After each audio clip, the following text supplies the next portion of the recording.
Hey guys, it's just on the case. You guys know I'm always on the case. So I am laying down. I've been trying to give y'all this video all day. I know y'all heard me say this a long time ago, but I have really did this video 5 times today.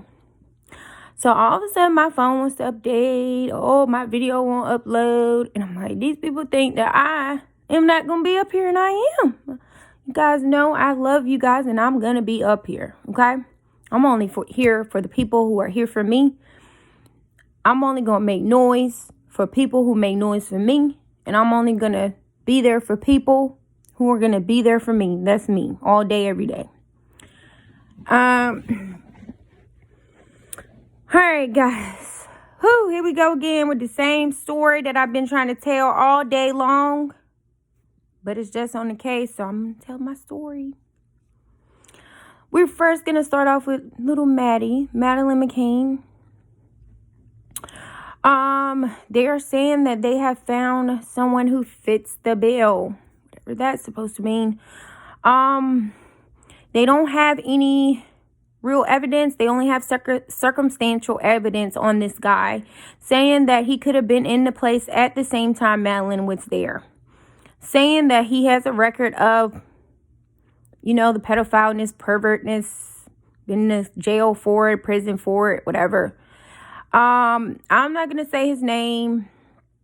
I'm not going to pull up pictures of him because I believe circumstantial evidence is not enough to say somebody did something. You have to have a lot of evidence to be able to say that someone did something, okay? So regardless if a person is nasty, ugly, disgusting, did some really nasty things, you cannot hold them for a crime that they might or have not committed. Now, I'm not saying he didn't commit it, but I'm the type of person, circumstantial evidence is not going to work for me. I always give my opinion, but circumstantial evidence is not going to work for me, okay? This looks like a narrative that is trying to be spun on this case, and I'm not going to spin it and help spin it for them.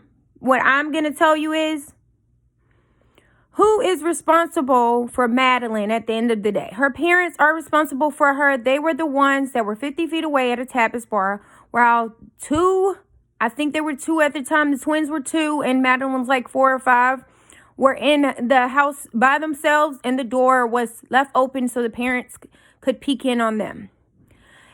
So I don't know who came up with this little thing to watch the kids like this, but I am not with it, okay? You got small children, and I don't care if you're 10, 20 feet, 50 feet away, okay? These children should not have been in this house by themselves, period. These parents need to be held accountable for being bad parents. Not saying they're bad parents during the daytime, but when it comes to thinking properly, knowing that you don't leave kids in the house by themselves, you was taught that when you were a kid, you were held accountable for leaving Madeleine in the house. Okay, not only that, a neighbor also above them says that she heard Madeleine hollering and crying half of the night, but you guys are saying that you were looking in on her. The next morning, Madeleine tells you guys that she wanted to know why you didn't come in when she was crying. How do you know she didn't see anything, but she just couldn't tell you? She didn't know how to explain it. Then you go back out to the tapas bar the next night, and Madeleine just disappears, okay? Is this a setup, or did you guys help do this, or you just didn't give a damn about your kids? I think you didn't give a damn. And I feel like that the kids that you have, they should have been taken from you. How does these parents deserve a second chance to raise children that those 2 could have been taken? I'm not understanding, okay? And Madeleine is nowhere to be found. We're no closer to finding Madeleine. They're up here talking about some man that they don't even have hard evidence on. So I'm not going to even get into the man. I'm not going to talk about him because then they might turn around and say they have the wrong man or something. Where's the hard evidence? Let's do that, and then I might say something. Wherever Madeleine is, I hope she's protected. This story is disgusting, okay? Because the parents should have been watching. Nobody would have never gotten a chance to steal Madeleine if the parents would have been where they were supposed to be. They were not where they were supposed to be.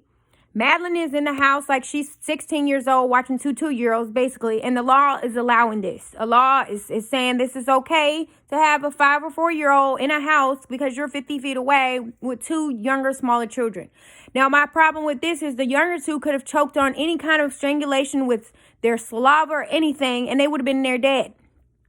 The law doesn't look at it like that. And unfortunately, we have some messed up individuals working for investigation and law enforcement. On top of that, we have another case that I'm going to revisit, and I will keep revisiting all of these cases until somebody says something that makes sense. Number 2, we got Kendrick Johnson's parents still fighting for justice for their son. Okay, they know that their son did not climb into a mat in the gym and just decided he's going to climb in there and get stuck. Okay, that doesn't make any sense. Okay, they resumed the body the first time and they found that there were newspapers stuffed in the parts where Kendrick's organs were supposed to be.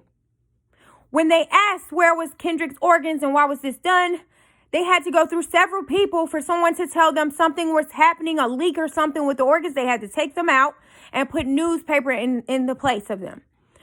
My problem is this. If the story that you're telling was so easy to tell the parents, why didn't you tell them that in the first place? Okay, this sounds like you just set them up and you made up a story. Okay, it sounds like you took his organs without permission and then you had to tell the parents something to keep them off your back. Okay, with that being said, God. The parents have resumed the body once again. Got a judge to give them the order to resume the body again. They sent the body to a coroner outside of the county that they stay in. And that coroner found different things going on with Kendrick. Okay? I don't know who thought they were going to cover this up, but this is coming out. And it's not done because those parents are not going to stop until they get justice. And if you're a dummy and you don't want justice for him, that when something happens to your kid, I want to see what you're going to do. This little boy did not deserve this.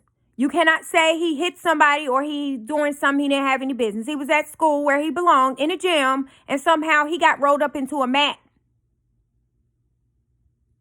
and just ended up dead. And they said that he crawled into the mat. Man, the stories they make up, man. I'm telling you, these stories are so ridiculous.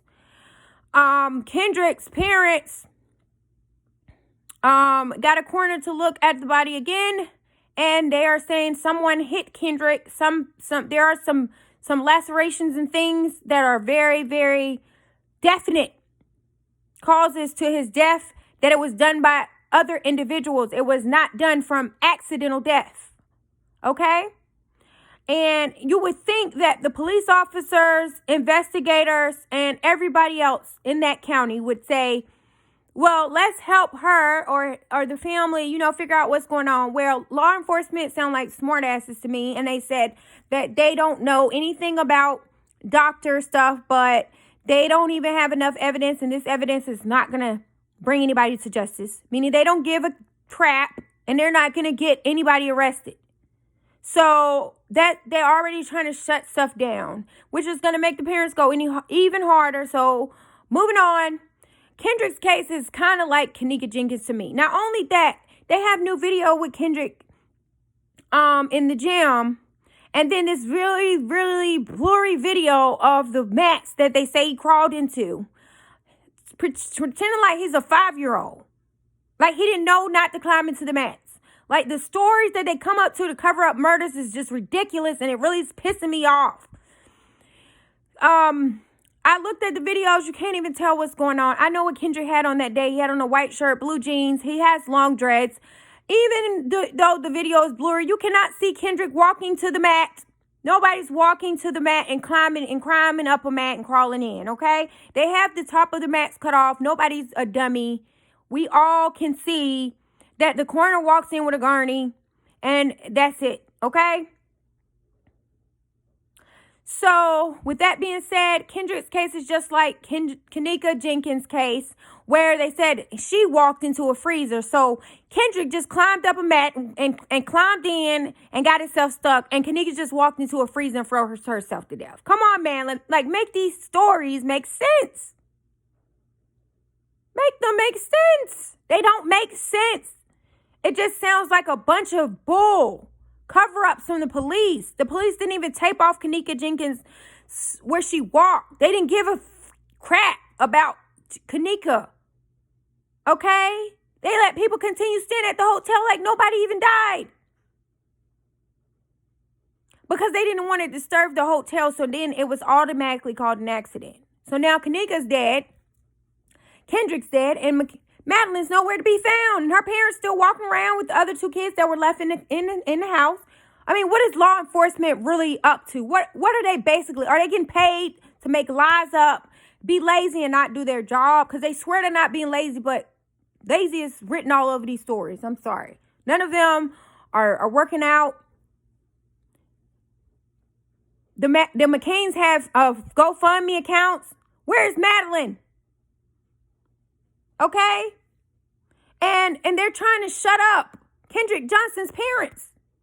For what? They lost their son. These people don't think for nothing. If you lose a child, you're going to shut up and let somebody just roll him up in a mat? No. Think about Kenneka's mother. Are you just going to let somebody tell you your child walked into a freezer, but you don't have any video, but you got video of everything else except her walking in there? How can you say somebody walked in something if you don't have proof? Where's the proof, guys? Where's the proof of Kendrick climbing into a mat? Where's the proof of Kenneka walking into a freezer? Why is why are these images missing? This video is missing. Where's Madeleine? Why are her parents still walking around and crying when they could have been crying when Madeleine was crying for them to come home? Ooh, I'm so pissed. I'm going to need a drink after this. It's just in the case. I'm always in the case.